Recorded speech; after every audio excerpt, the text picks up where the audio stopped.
For lo, they that are far from thee shall perish. Thou hast destroyed all them that go a-warring from thee. Hindi ba maliwanag po na yung nagiging maling kaisipan ng psalmist na ituwid po ito nung siya po ay pumasok sa santuario ng Panginoon? Ang ibig sabihin po, doon po sa kanyang naging kaliwanagan, nakita niya na napaka-mangmang. Actually po, ang word na ginamit sa Tagalog po, hangal. Diba? Hindi lang basta mangmang. Lumalabas po that after na ma-realize ng psalmist ang pagkakamali niya na siya pa ang naiinggit sa mga lihis sa Diyos, siya pa ang naiinggit sa mga gumagawa ng masama, mga kapatid, nung siya po ay natauhan, nung siya po'y nakapag-isip-isip, ang sabi niya, napakahangal ko. In fact, ang ginamit na salita po sa 22, pansinin niyo po, napakahangal ko, napakamangmang ko. So foolish was I and ignorant. Ang sabi po, I was as a beast before thee. Kung paano niya inilarawan na yung naging maling takbo ng kaisipan niya. Gusto ko pong bigyan ng emphasis ito because there is also a possibility that in our lives, maybe nakakaranas po tayo ng ganon. Yung po bang parang ang pananaghili natin, doon lang po sa dahil sa material prosperity, financial prosperity, na hindi natin alam yung struggle ng mga taong yan dahil sa kanilang lihis na buhay. We should realize na kung tayo po'y nasa Diyos, tayo ang pinakamapalad na tao. Kaya for me, yun ang dapat isinisecure po natin, na tayo po ay malapit sa Diyos. Di po ba? Bibigyang pansin po natin yan sa pinaka-sentro po ng ating pag-aaral. Pero tingnan nyo po, maliwanag po na sa verse number 16, ang sabi po niya, when I thought to know this, it was too painful for me. Minsan, di ba, ganun po yung takbo ng kaisipan po natin eh. Bakit sila? Di ba? Ako, pasamba-samba pa ako. Halos lahat ng services, inaatinan ko. Pero bakit parang, pag tinignan ko naman itong mga hindi naman sumasamba, itong mga wala naman halos panahon sa Diyos, tapos kung ano-ano ang pinagagagawa, pero ba't sila umaangat sa buhay? Kasi nga po, ang nagiging focus natin, sometimes, yung material.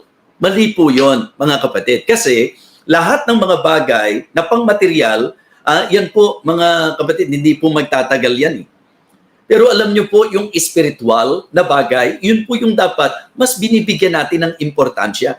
Kaya sabi niya, sobrang sakit sa kalooban niya na makita kung sino yung masama, kung sino pa yung hindi matapat sa Diyos, kung sino pa yung malayang-malaya na gumagawa ng kalokohan, parang sila pa yung okay na okay lang. Akala nyo lang po yun.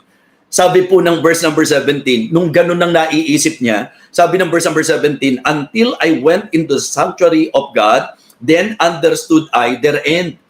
Naisip po niya, nung napasok po siya sa sanctuaryo, ibig sabihin, nung siya po ay kinilos ng Panginoon at dinala sa realization and clear understanding, naisip niya na yung kinaiinggitan niya, hanggang kailan ba sila? Ano ba direksyon ng mga yan? Kaya nga sabi ko po, gusto kong tingnan po natin yung sinasabi ng verse number 27. Diba? Kaya nga no to social or spiritual distancing. Huwag po, mga minamahal. Kasi pag ikaw malayo sa Diyos, tandaan niyo po ito yung mabuhay ka to be away from the Lord, it is very difficult. Alam niyo, pagka ang buhay natin malayo sa Diyos, napakahirap po. Napakahirap. Mga kapatid, it is very dangerous. Napakamapanganib. Kaya wag po tayong mag-dare na tayo po ay lalayo sa Kanya. Wag po. Nakikiusap po ako, wag. Yung mga nakaranas po na lumayo, at payagan lang po natin, actually po, siguro si Brother Jojo, isang magandang example, na kung saan aminado po siya, na kaya ngayon talagang ang gusto niya, wag na siyang bibitaw kasi naranasan na po niya yung buhay, na nagpasya po siya na lumayo.